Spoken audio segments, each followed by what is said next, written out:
आज हमारे साथ एक ऐसे शख्स जिनका बहुत लंबा परिचय है और देश उनको जानता है, लेकिन फिर भी मैं समझता हूं डॉक्टर विक्रम सिंह साहब का तारुफ, उनका परिचय, उनका इंट्रोडक्शन, वैसे वो इसके मोहताज नहीं है,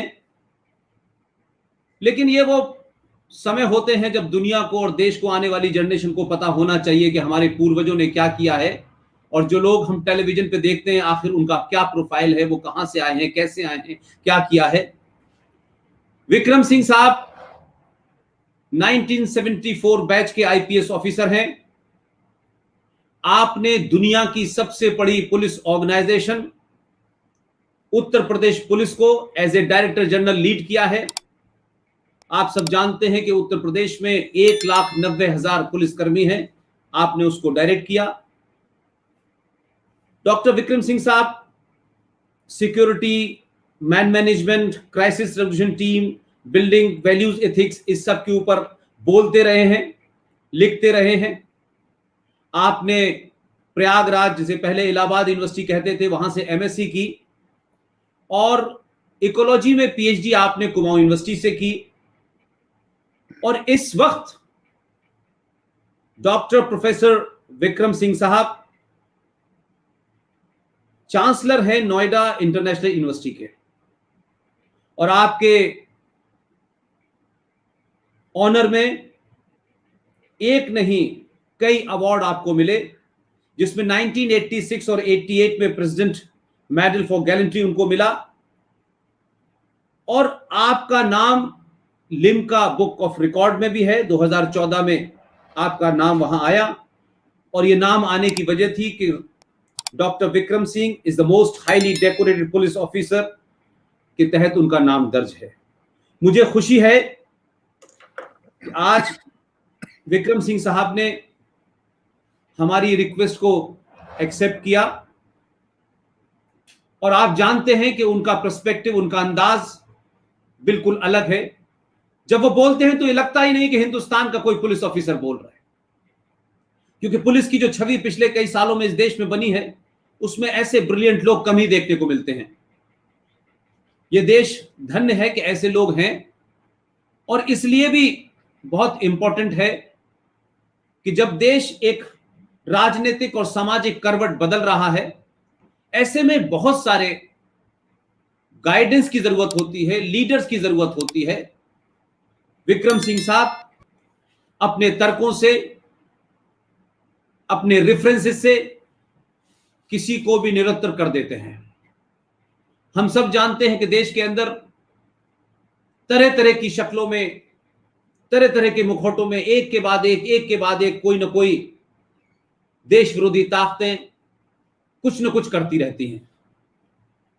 हमने देखा कि 2014 में सरकार बदलने के बाद किस तरीके से बहुत सारे एमपी और एमएलएज ने एक चिट्ठी साइन करके अमेरिका भेजी। फिर दुनिया के अंदर कहा गया कि साहब एक आदमी हिंदुस्तान में ऐसा आ गया है जो खूनी है और ये है और वो है। धीरे धीरे जैसे जैसे वो सेटल होते गए, वैसी वैसी देश के अंदर और विदेशी ताकतों से मिलकर उनके खिलाफ षड्यंत्र होते रहे, और किस तरीके से वो इनकाउंटर इशरत जहां का हुआ, फिर सोहराबुद्दीन का हुआ, फिर उसके बाद में दिल्ली में बहुत सारी चीजें हुई। और अभी हम ये देख रहे हैं कि 2014 से लेके मई 2021 के बीच में एक शख्स जिसका नाम नरेंद्र मोदी है, जो एक विचार है, जो एक शख्स नहीं है, जो एक सोच है, और वो भारत को उसकी खोई हुई पहचान, उस सनातन की पहचान, हमारे आदर्श मूल और परंपराओं की रक्षा के लिए बहुत कुछ कर रहे हैं, जिससे इस देश में हजारों करोड़ों गद्दारों को ये बात बहुत पच नहीं रही है। और तरह तरह से एजेंडे के तहत कभी शाहीन बाग होता है, फिर दंगे होते हैं, फिर चुनाव जीता जाता है, फिर किसान आंदोलन होता है, फिर उसके बाद में कोरोना आ जाता है, फिर बंगाल का चुनाव जीता जाता है, और फिर अभी हाल में जो सोशल मीडिया है, उस सोशल मीडिया के ऊपर जो डॉक्यूमेंट होते हैं, उनको जब बाहर आते हैं तो उनको टूल किट का नाम दिया गया है। लेकिन मुझे ऐसा लगता है, विक्रम साहब से मैं जानूंगा, पूछूंगा हिस्टोरिकल बैकग्राउंड में, कि ये टूल किट जिसे हम आज नाम दे रहे हैं, ये टूल किट हम जैसे लोगों के लिए तो पिछले 20-25 साल से अलग अलग शक्लों में था। ये व्यवस्था में था, ये जुडिशरी में था, ये संसद में था, ये विपक्ष में था, ये हर जगह था। अब तो उसके धीरे धीरे वो बेनकाब हो रहे हैं, और इस बेनकाब करने में विक्रम सिंह साहब का नाम सबसे ऊपर होगा। मैं दावा देना चाहता हूं प्रोफेसर डॉक्टर विक्रम सिंह साहब को कि वो इस इशू के लार्जेस्ट कॉन्टेक्स्ट को देश को बताएं, और क्या इसका इंपैक्ट होगा, और देश, सरकार और भारत राष्ट्र के नागरिक कैसे इसका मुकाबला कर सकते हैं। विक्रम सिंह साहब, प्लेटफॉर्म इज ऑफ योर्स। धन्यवाद पुष्पेन जी, आपने बड़ी कृपा की कि मुझको मौका दिया इतने उम्दा और इतने वाइब्रेंट प्लेटफॉर्म पे उपस्थित होने का। इस प्लेटफॉर्म पे आना एक खुशकिस्मती है, और मेरी खुशकिस्मती है कि आज आपने ये अवसर मुझे प्रदान किया। बड़ी कृपा आपकी। मैं ये चाहूंगा कि अपने 36 साल के पुलिस सेवा के और एक आंतरिक सुरक्षा के विद्यार्थी होने के नाते जो नसीहतें मैंने ली हैं, जो नसीहतें मैंने पुलिस बलों को विभिन्न प्रांतों में और अपने प्रांत में दी है, आंतरिक सुरक्षा को लेकर के टूल किट नाम से जो चीज आज हम जिसकी चर्चा कर रहे हैं, आज उसको हम टूल किट कह दें, जैसे भ्रष्टाचार में हम शिष्टाचार कह दें, रिश्वत कह दें, उत्कोच कह दें और ब्राइब कह दें, लेकिन नाम एक ही है, भ्रष्टाचार। टूल किट अगर हम कह दें तो इसकी चर्चा आज से नहीं, हजारों साल पहले, अगर पौराणिक काल में जाए तो महाभारत में शकुनी का एक उद्धरण आता है। जिन लोगों ने महाभारत देखी है उसमें शकुनी कहते हैं, भांजे कूटनीति एक अस्त्र है, इसका इस्तेमाल करना सीखो, और वाणी के विन्यास से भी ये भी कूटनीति है। अपने दुश्मन से भी जब बात करो तो ऐसे बात करो कि जबान से शहद घुली हुई निकलना चाहिए।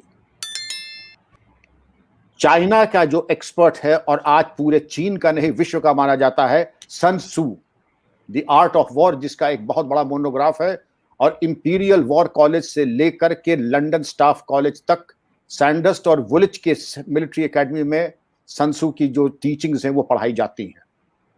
आर्ट ऑफ वॉर में सन सू कहते हैं कि डिसेप्शन एक बहुत बड़ी कला है युद्ध कौशल में, और युद्ध में इसका बहुत महत्व है। दुश्मन को जब वो आगे बढ़े आप पीछे हटें, जब दुश्मन पीछे हटे तो आप आगे बढ़ें, और बायां हाथ न जाने दाहिना क्या कर रहा है।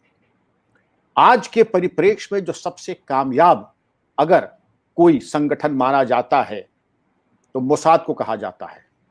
मोसाद की अगर आप किताबें पढ़ें, बाय वे ऑफ डिसेप्शन एक पुस्तक है, एक मोसाद एजेंट ने लिखी है। मैं चाहूंगा कि प्रत्येक विद्यार्थी जो कि गंभीर हो इस प्रकरण में बाय वे ऑफ डिसेप्शन जरूर पढ़े।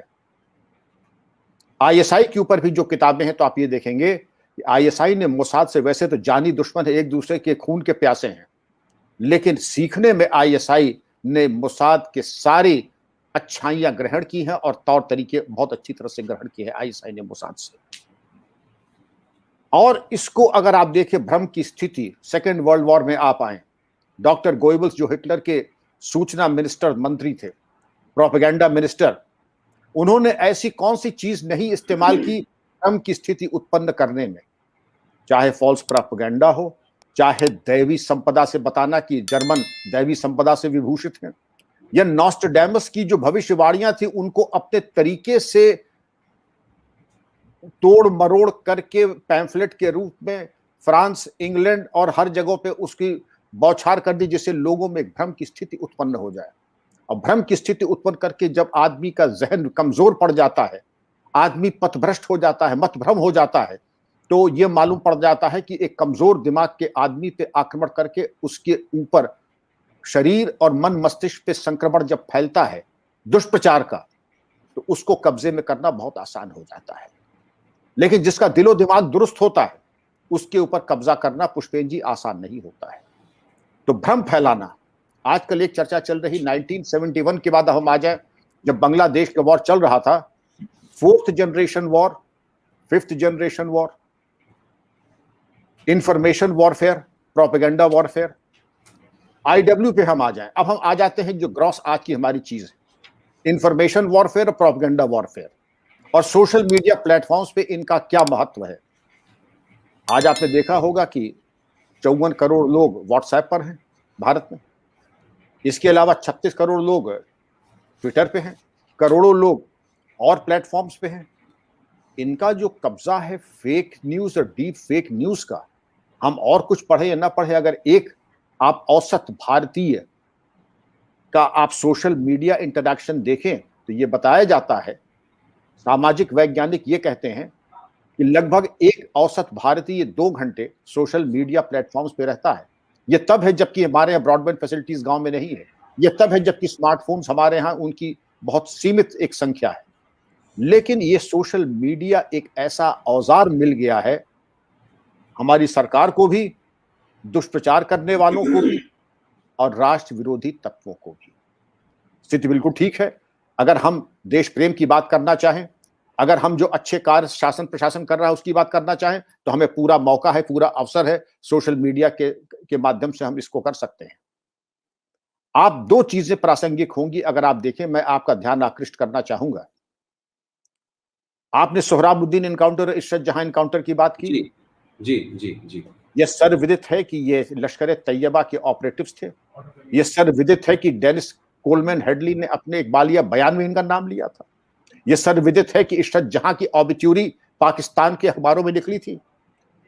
नमाज जनाजा की सूचना पाकिस्तान के अखबारों में दी थी। लेकिन हमारे यहां उसके अलमबरदार ऐसे थे कि इशरत जहां बिहार की बेटी हो गई, उसके लिए लोग रोने वाले पैदा हो गए साहब। हमारे कश्मीर में जो हमारे अफसरान और कर्मचारी मारे जाते हैं उनके लिए कोई रोने वाला नहीं है। बाटला हाउस में जो शातिर अपराधी आतंकवादी मारे जाते हैं उनके लिए बाल्टी बाल्टी आंसू बहाने वाले लोग हैं। इसके अलावा आजमगढ़ में सराय मीर को तीर्थ स्थान बना दिया लोगों ने। पूरा मालूम पड़ रहा स्वर्गीय अमर सिंह से लेकर के जो बयानबाजी शुरू हुई यहां पर शीर्षस्थ नेताओं की, मुझे तो ऐसा लगा कि कहीं ऐसा ना हो कि हम लोग बिल्कुल अप्रासंगिक इररिलेवेंट हो जाए।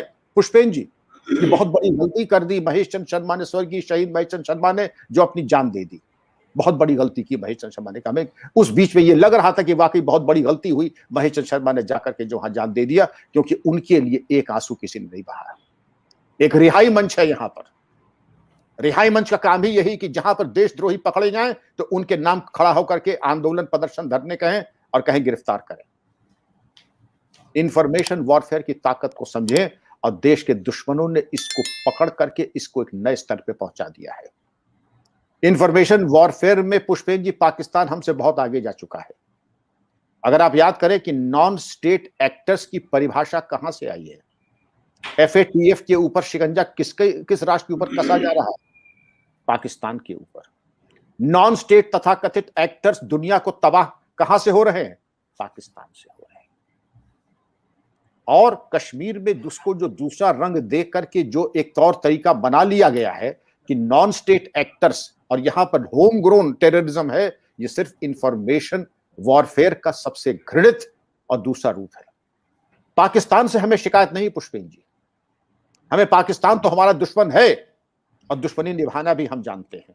दुश्मन के दांत तोड़ देना, चारों खाने नहीं आठों खाने चित कर देना हमको मालूम है कैसे किया जाता है।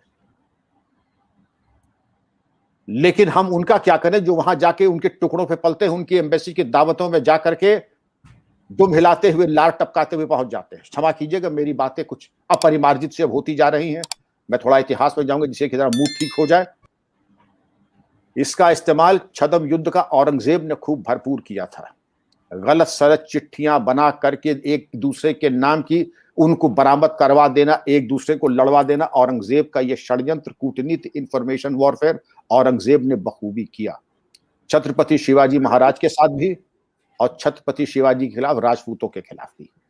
सर जदुनाथ सरकार की अगर आप किताब पढ़े, औरंगजेब मास्टरपीस है, लेकिन सर जदुनाथ सरकार को आप प्रिस्क्राइब नहीं कर सकते क्योंकि उन्होंने जो कटु सत्य है, मैं 4 लाइन सुना रहा पुष्पेन जी जो उन्होंने शुरुआत में कहा है। By the very theory of its origin, the Islamic State is a theocracy. By the very theory of its origin, the Islamic State is a theocracy wherein the true king is God. Allah Mian.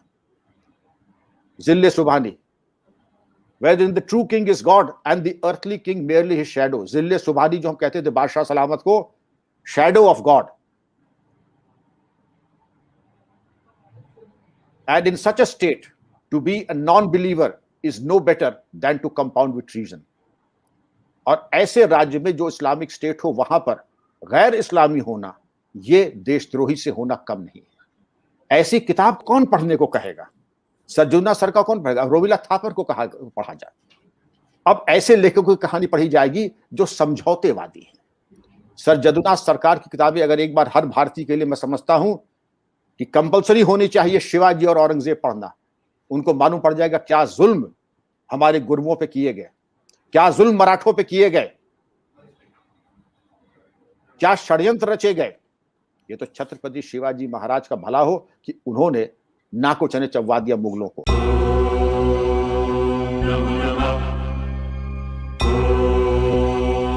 नमो नमः।